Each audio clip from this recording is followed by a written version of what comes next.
Hey, if you miss us live, you can listen to us wherever you get your podcast.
My name's Tony Wood. I'm the general manager at Fred Bean's Kia and Langhorne.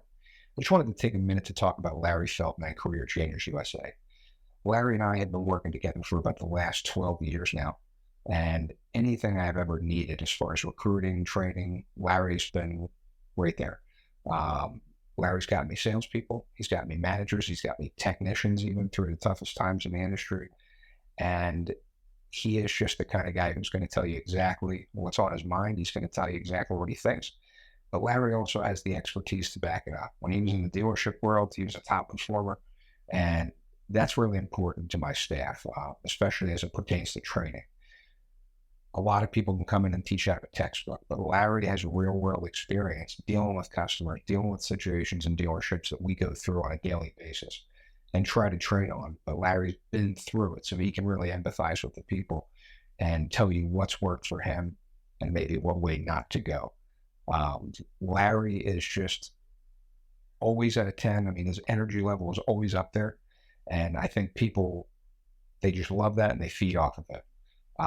He's not faking it. He is genuinely excited to come in and help you. He's excited to come in and help grow your business. And he's one of those people who just really enjoys seeing dealers succeed and have a lot of fun at the same time. Life is about connection. Having a support system to lean on. And roads to endless possibility.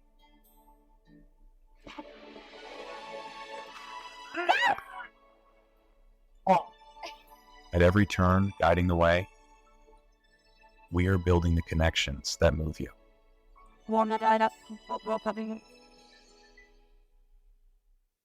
So what would your dealership feel like if your entire sales staff was literally on fire, your sales and service staff? They were nonstop all over social media, completely dominating your marketplace. They could do it in 30 days or less and then continue their education to do it for an entire 6 months or a year. You literally would completely take over the entire marketplace and no one would be able to compete with you. And that's what we can do for you. So when you're walking around your community, whether you're at local restaurants or you're going to the gym, if you don't want to be bothered, fine, you won't be bothered. But a lot of people will walk up to you and say, oh my God, I love your social media. Your staff is amazing. We love what you're doing in the community. We want to come buy a car from you. We want to get an oil change at your dealership. Your community is absolutely going to love you. And it doesn't matter what platform you're on. You could be on TikTok, LinkedIn, Facebook, Instagram, all social media platforms. You will literally be all over the place. And not only will you have ads running, but your own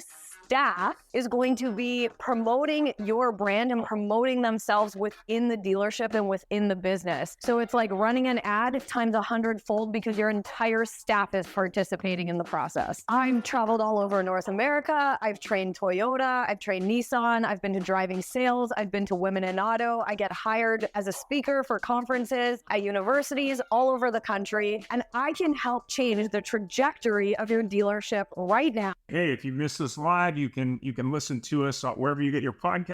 This is Ian. And this is Jeff here on day three of NADA 2024 after the big parties, which are the biggest, the best, the brightest, most awesome, attributed to our friends here at DAS Technology. And we have here the COO, Jason Barrie, a good friend of ours, and my new personal hero for helping us last night. Jason, hi, how are you today? How are you? Good to see you, Ian. How are you? Good. Great to see you. So you guys had the big party, which really isn't the reason we're interviewing you, but I have to tell you something when you get names like Paula Duel and TLC and Warren G, and that was Jeff Polo. Jeff Polo core. There you go. It's amazing. You know, one of the entertainment was amazing. We were talking to them beforehand. They were just blown away by just like the passion of. They're like, who's in the audience? They're like car dealers. There's F&I providers. There's lenders. There's agents. There's OEMs. There's our technology partners. You're like, these guys are wild. Like they're having a blast. They're having a great time. And you know, part of like they were picking up on the vibe and the mojo in this industry. Like it's a passionate industry. Like entrepreneurs are, you know, driving billions of dollars of transactions in their dealer groups, and you know, as an industry, we just thrive off of that. So they were loving it. You know, Paul Abdul, they're across the board. They're like, this is awesome. So was that planned for her to use the conga line through the route? I'll be honest, our marketing team is awesome. Maybe or maybe not. I don't know. Either way, it worked out. But by the way, there was I don't know if you saw, but there was a very famous rapper there, T-Rex. That's true. That's right.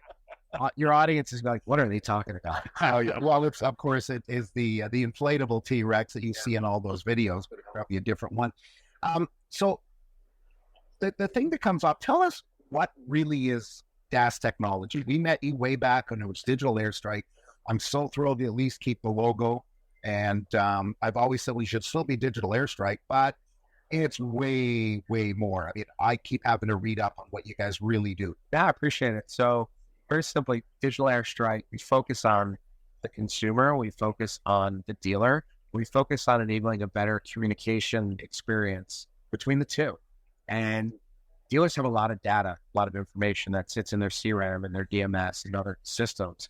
And we focus on using technology behind the scenes to help the dealer be a hell of a lot better in effectively communicating with that consumer, whether it's, you know, I'm just looking to buy a car, shopping, so deeper in the sales process and to the purchase process, and then the post-sale service side.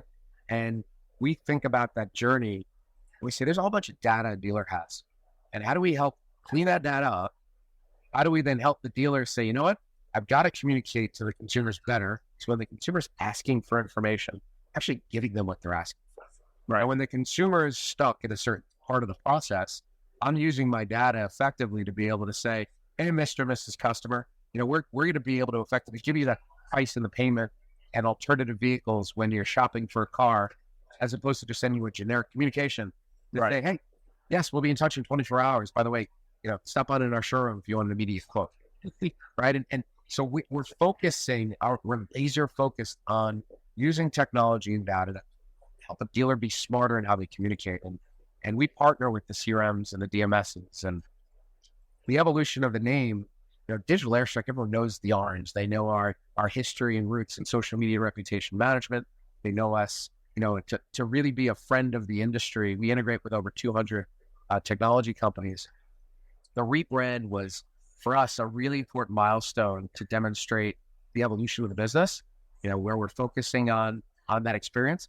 But also we have a series of other brands that are under the organization, including Autovate, which is the leading best practice thought leadership around automotive technology and investment. Best Ride, which is a B2C marketplace for consumers to shop. And the most recent acquisition of Freebirds that we've incorporated within our communication experience. So obviously it's kind of like Pac-Man gobbling up other technology companies, to use an analogy, not to say it's good or bad. Yeah. So when you're looking for obviously companies to acquire or companies to partner with, and obviously you have a large dealer base, you know, what are you looking for in the market today? I mean, obviously lots of different technology companies at the show, new, established? I mean, what are you looking for there to add to your smorgasbord of companies? Sure, that's a great question. I want to simplify. Okay. Our focus is that experience, that customer experience, consumer experience. And this show this year was extremely focused for a lot of dealers. When we say customer experience, right? A lot of dealers kind of scratch their heads. What are you talking about? And they're like, well, I have my CRM, right? I communicate out of the CRM, or I have other tools. And you think about a dealer, they have about 40 boxes that are on the wall. They have a CRM, they have a DMS, they have a digital retailing tool, still in those 40 boxes. Yeah. And they don't have a customer experience box per se. And quite honestly, I'd say that, I make that comment up until the last 6 to 12 months. And this NADA, to be very honest, we have people, dealers, dealer principals, GMs, GSMs, service managers coming to us and asking for this category. And if you remember last year at NADA, we were probably having a conversation. They're like CDXP and CDP and, you had all sorts of acronyms, and the dealers were confused. And we found this year, as people are coming to our booth, they're like, we need a customer communication platform. We had multiple instances of that. Yeah. And dealers are realizing they have data that's sitting, and to be able to unleash the power of that data, it'd be better to get a higher ROI on that communication. That's that interesting category that we're leading to drive. And what we're excited about as well, I hope you do this. There's a lot of other companies in this customer experience, CX, CDP category. We're hearing dealers, that are saying, listen, I'm here and I'm going to go talk to company X and company Y, company Z. And some of those companies didn't exist 2 years ago. Yeah. And at the same time, the dealers weren't asking for it and shopping in that category. Right. So for us, it's a really exciting piece. At the end of the day, what that means, customers going to get a better experience. Well, it's very funny that you bring this up. And my opinion is dealers have spent the last 3-ish years not being very nice. They've been, it's sort of like people last night at the party when somebody came by, can I get you a drink? And the answer was sure. Yeah. And at the end of the night, the big guys by the door at the earpieces said, whoa, you're not going out there to get into a car, because they're just being given it. And I got a good look from somebody over there, kind of a dirty look, which is like, what are you talking about?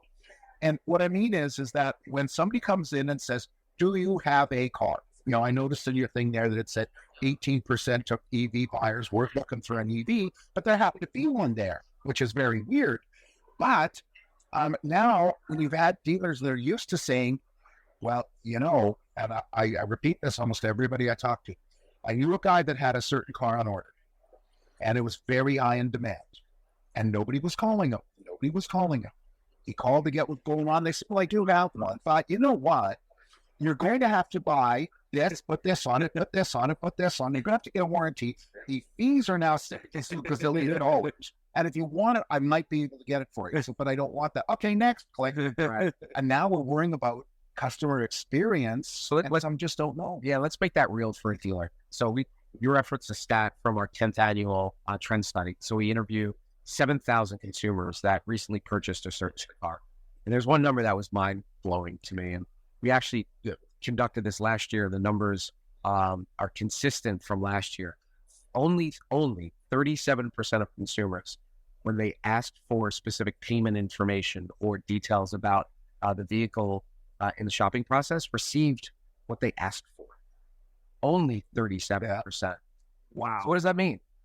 Majority of the consumers are saying, hi, I'd like a payment. Hi, I'd like information XYZ. And the dealer's not providing it to them.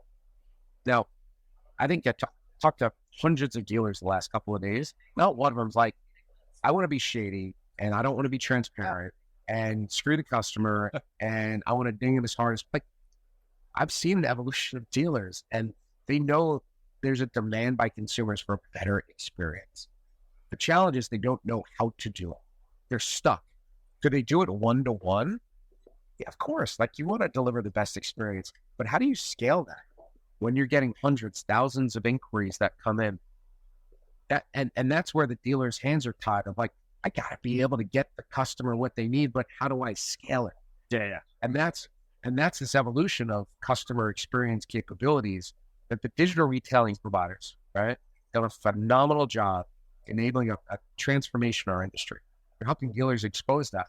So the consumer goes to the dealer's website, consumer asks for structure a deal, get payment, and that's great. But what happens when that customer disappears?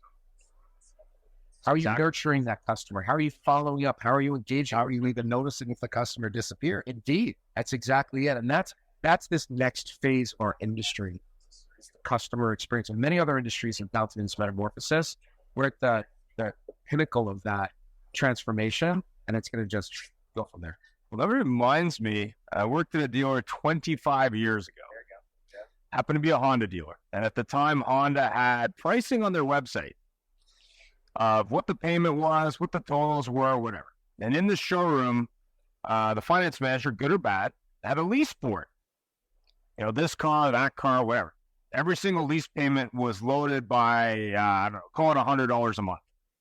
So the customer walk in and they look at the lease board, it was $100 more. And then they sit down with you and they say, well, I was on the website and, you know, it was this much money. And I said, okay, well, try to dance around the thing. And then the manager would go crazy about it because he'd go, well, we want her to buy products or want him to buy products. And I'd say, yeah, but right out of the gate, you raised the price $100 a month that he could sit there on his computer at home or she can and do that. And the thing that was interesting about it was, I'm not saying dealers do this today, I don't know, but to your point with your study, when I worked at a Honda dealer years later, I would constantly work on payments on multiple vehicles, and it wasn't about the price. It was like, okay, I like it. What's it going to cost me? And I take it to the show here this week. There's these guys with massage chairs, selling massage chairs, and 10 years ago they were probably $2,500. Now they're $10,000. So I'm looking at these egg things, and they're kind of like something from Mork and Mindy. Yeah, and I'm like, you got 0% interest on a massage chair? Like what does this thing do? Does it do coffee? Like it was realized that not many people remember Mork and Mindy anymore. Oh, okay. It looked like an egg for the younger generation. Yeah, they're not new. Yeah. So the question there is if that gentleman who owns that company or sells it can provide that information right there to car dealers. To your point, why can't you do that at scale online, since that's where people are starting their journey? And we know today they're visiting a lot of dealers before they choose one. That's a great, we love the integration opportunities, partnerships, that all these pieces connect, right? And we look at the larger companies in our industry, they're focused on workflow, right? And we focus, with the specific area of customer communication through the integration with those organizations and businesses. The dealers love that. And tech companies can come together and integrate and share. So in a digital retailing tool, CRM, customer experience platform, that they all share information. And as a dealer, for those that are listening to this podcast, that it's about finding the right partner that recognizes the value of that integration, that workflow, and sharing the data. That's important because that'll enable exactly what you're talking about. That is really complex, right? A lot of dealers, it goes back to, they're hiring CIOs, CTOs to put these pieces together and gather more systematic, right? But again, it trickles down. Like, what's the consumer's deal? Like they're shopping, they're searching 18 different sites, all right? Then they want to connect the dots, and then they're talking to a dealer, they want a payment, and then, you're following up. There's all that stuff needs to consistent. Workshop is part of that. Well, we talked to Mr. Pash at PCG yesterday, and he used to do an annual awards ceremony for the best in digital. And I asked him, are you doing that next year? And he goes, no, we're not doing it anymore. I said, why? He said, because A, we've been saying for years that all these different companies should work together. That's the future of it. And B, he said, it just takes too much time to vet the companies. It's too expensive to do the award show. It isn't worth our time. And I sat there and I said, okay, it's really interesting because he spent a lot of time doing that. But more importantly, to your point, I'm a dealer, pick a dealer group, small, big. I want a solution that goes end to end, that works with the CRM, the DMS, my sales team, my finance team, and the OEM, and the customer. That's simple, that I can understand. Yeah, that's when I, through my experience in this industry, I think it's such important. The dealer's not asking the question, let's connect the dots. We love to do this. Yeah. Like it's all take the whiteboard out and what's your ecosystem? Yeah.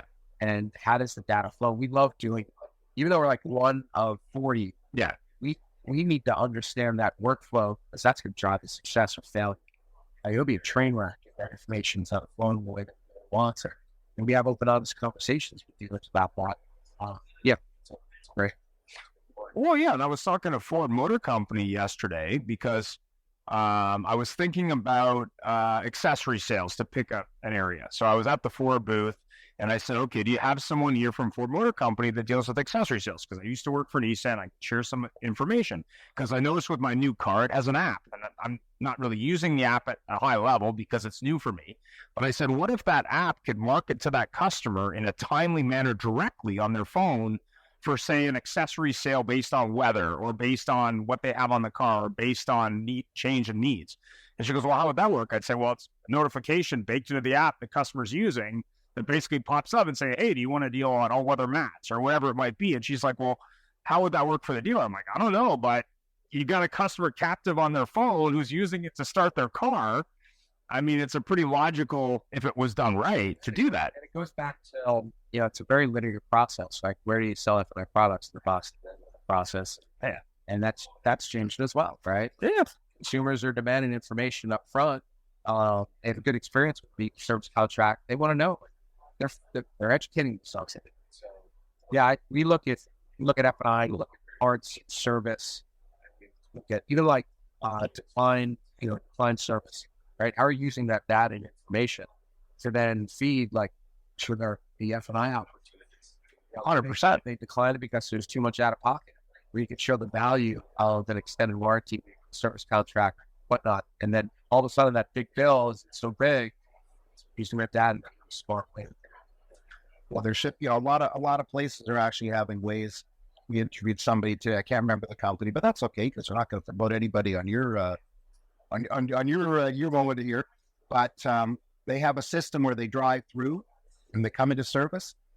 It takes 2,000 pictures of the car. It takes pictures underneath the car, looks for oil leaks, looks for tire wear, etc., and then immediately sends it out to service, sales, F&I, etc. Yeah. Because there's been an opportunity. If a dealer's smart saying, don't worry, service, if that car needs the work, you're going to get it, but maybe we can sell them a car. Yeah, those are the intricacies of, we dealers are good at selling cars, servicing cars. We want to keep that focus. And, you look at the data and the trending, complex details, and we're connecting the dots for the dealer, right? We're looking at the data and understanding, what does a message do to drive for action and then a result?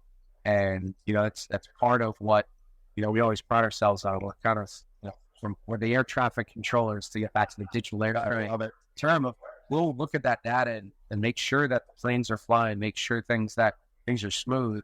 And we're doing that because our team are experts at that. They understand technology. We want to provide the data and the insights to the dealer to make a recommendation. I'm coming back like, yep, you're right, let's do it. Or no, we tried that 3 years ago and it didn't work. Why? And then use the technology to support. Yeah, like I was at the hotel we're staying at. They've been sending me text messages every day. Now it's a little too much, but it's like, upgrade your experience, do this, do that. And I was sitting there going, maybe those hotel fees were they're using for something. But it was interesting because it's the start of what they eventually will do, which is customizing that experience for that customer, on the device they're using. Yeah, I'll give you a good example. So I'm staying at a hotel on the strip. It's not one of the top hotels. I had a phone call from someone, human, right? Saying, how was your experience, right? What's anything that my team can do to make your experience even better? And for me, it was easy. It was like, oh, I'm all good. Like, in the room for 3 hours. Yeah, and I'm in a trade show. I don't sleep in the trade show. Just the fact I hung up the phone, just the fact that they took the time and called me. Now, they're paying someone that's human to make that call. For me, it was 10 seconds. I was positive. Maybe they get a heat case every once in a while. I don't know, I didn't change my towels last night, right? But that investment in me, I'll go back to that I was about to say dealership, but hotel, that they're thinking about that. And would I've had the same experience if it was an AI-driven chatbot? Maybe not. Yeah. Right? The fact that they've set up a process that they're intentionally and overtly reaching out to me. That for me as a consumer, like they care, right? They're actually making an outreach. Is it more humanistic with the human calling? Yes, of course. Now, majority of consumers, especially younger generation, not picking up their phones. Yeah. But if that was a chat, like a chat bot per se, there's a balance. And I think that's this, you're seeing this term AI. Yeah. Buzz of AI. There you go. I give CDK credit on this. They put out a press release or as an article that they talked about some of their AI capabilities as responsible AI. Right. And I wholeheartedly agree with that. And we've had built-in AI, artificial intelligence in our algorithm for multiple years. Yeah. And we've been very responsible with that to ensure that it's driving improvement, not just that AI to have AI. Like, you've had a lot of dealers walk up like, what do you got for AI? We're like, well, what do you mean? Yeah. It's like, well, what's your AI saying? And there's no AI thing per se, but it's about the experience. Yeah. How we do it. If it's squirrels on a bike, or if it's AI, or if it's an algorithm that doesn't have AI, quote unquote, it's about what's the end result. So we gotta not get lost in the buzzwords of our. Well, it's very funny. We a gentleman named Tim Hayden is a good friend of ours. He's a great trust partners. I'm not saying to plug him, but data's his thing. But AI, we're going to have we're having a show coming up sometime this spring called AI. Oh.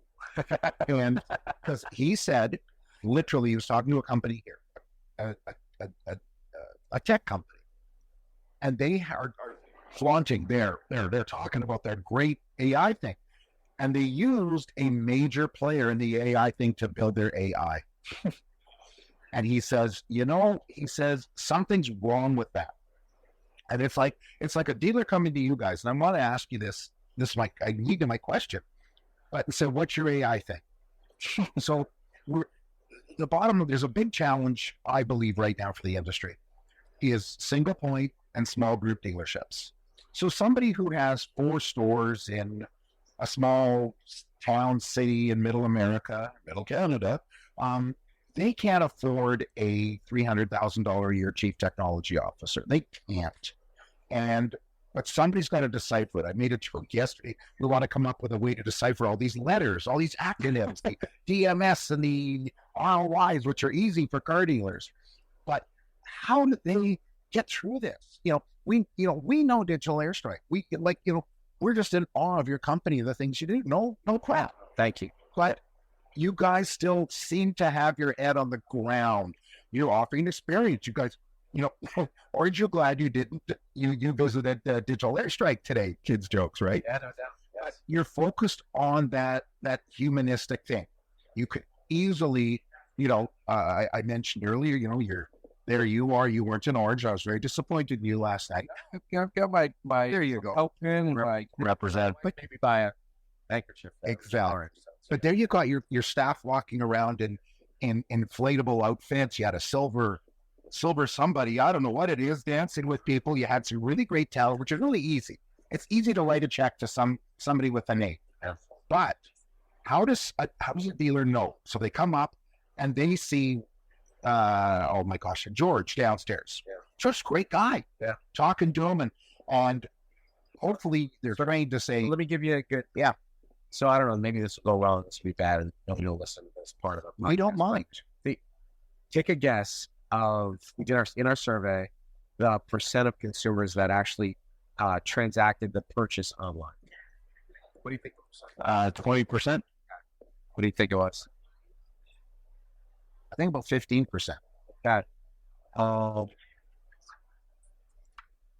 And the answer is only 2.4% of respondents, 60% of whom were male and 40% female, reported completing the car buying process entirely online. Wow. So what does that tell us? There's what I love. There's great new technologies that can enable the transaction online, right? Digitizing, maybe not 100%, but majority of it. What this is telling us, it's consistent with what the conversations are with consumers that we're having, the dealers. Consumers want that human touch. They want the human interaction. They're buying second most expensive asset in the portfolio, the balance sheet. You want to understand and learn about EVs that are new technologies And one other, yes, there's a lot of data and information online. There's a lot of information online. So seek out experts to help you with that process. And this industry can't get lost in that, right? Technology is it's making us better, right? But it's not to replace our teams. Now, can a dealer go from 15 sales reps to 10 because they see value in this technology, make the sales reps more efficient? Possibly. Yeah. The consumers are still coming in, wanting to see what John or Mary you want. If I was to buy a dealer from the stores, I see technology as a requirement for every dealership. Of course, technology like a telephone, but it's an enabler, not a replacement. We're not turning this industry to such space. So the thing is, and then it says that you guys have also focused on the human side of it, because there's, I know me, I'm looking at a dealer, I walk around, I look at this stuff. Oh, cool! These guys are talking cool stuff, and it's like, oh my God! Like today is the day of reckoning if somebody needs to buy stuff here, because that's the ones you see. But there's a human aspect there, and somebody's got to tell them what all these acronyms are. Yeah, it's education. Yeah. We just recently hired somebody in our finance team. Bro, he never worked in just interact with customers, but we educate our entire organization on the alphabet soup, the acronyms, and we always talk about it. It's like, even internally we have acronyms, but as an industry we love them, right? And we get lost in it sometimes. We think in the industry we gotta keep it simple. So. Well, there should be a new addition to the C-suite. So if AI is going bigger, it's a CPO, Chief Protection Officer. That should be John Connor. Well, there you go. And that's my joke the whole time, man. Well, the other thing, though, that's interesting you bring up, and it was interesting specifically with this hotel, not to go back to hotels, but you have someone booking online, you got someone in the hotel dealing with that, and then you got someone in the actual physical thing dealing with that. And they don't interact all on the same page in a lot of cases. So I happen to have a plane problem when I was coming here. So then you call the hotel, oh no, you got to talk to this department. You talk to them, oh, you got to talk to that department. And then the online booking has a whole different process. This is very interesting. I can't tell you how much we appreciate. I love seeing you guys on this annual basis. Well, it's nice, and if it's very funny because we're in I-80A, which was in Scottsdale, or used car week, sorry, in Scottsdale, and I thought to myself, holy cow! After, of course, we should have called you up, come and visit you. That's it. And seen that, and but unlike a lot of people, we don't go to these things to go. We have fun with everyone we meet, but we go to do the actual show. We don't go to party, except the one in San Diego was a lot of fun. Yeah, San Diego, that small military base. Exactly, small. That was my thing. But I thank you for taking the time with us. We know you're busy, and thanks for the hospitality. And look at us, we got a cool suite upstairs. Yeah. It's busy downstairs. We got some conversations.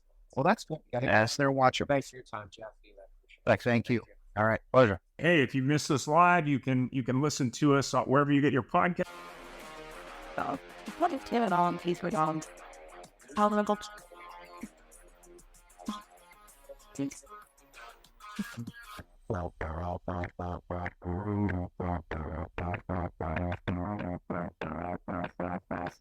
Hey, if you missed us live, you can listen to us wherever you get your podcast.